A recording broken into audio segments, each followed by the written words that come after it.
Hi friends, ఇవాళ నేను దోశలను variety షేప్స్లో ఎలా వేసుకోవాలో చూపిస్తాను. ముఖ్యంగా చిన్నపిల్లలకి ఇలా వాళ్ళు ఆడుకునే బొమ్మల షేప్లో వేసిస్తే దోశలు చాలా హ్యాపీగాను తొందరగాను కూడా తినేస్తారు.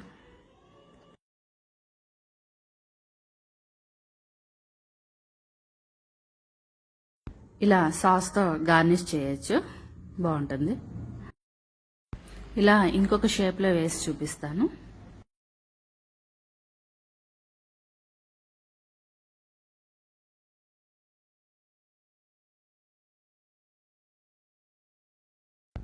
ఇలా చేప ఆకారంలో బాగుంది కదా. ఇలానే కాకుండా అవుట్లైన్ వేరే కలర్ తీసుకొని వేస్తే ఎలా వస్తుందో నేను చూపిస్తాను. ఇప్పుడు దానికి బ్యాటర్ని 2 కలర్స్ తీసుకోవాలి. కలర్స్ తీసుకోవడానికి ఏం చేయాలో చూపిస్తాను. కలర్ కోసం నేను కొంచెం పసుపు, కారం తీసుకున్నాను.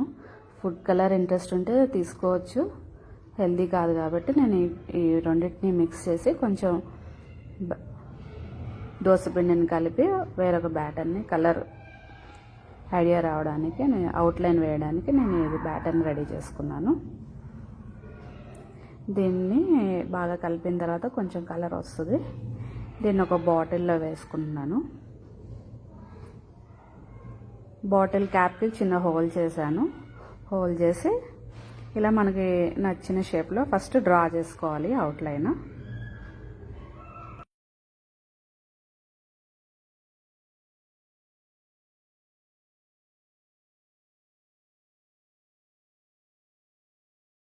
ఇలా అవుట్లైన్ వేసుకున్న తర్వాత కొంచెం సేపు అయిన తర్వాత మనం నార్మల్ బ్యాటర్ తీసుకొని పైన వేసేయాలి. వేసి టర్న్ చేసినప్పుడు మనకి షేప్ ఇట్లాగా మనకి కావాల్సిన షేప్ వస్తుంది.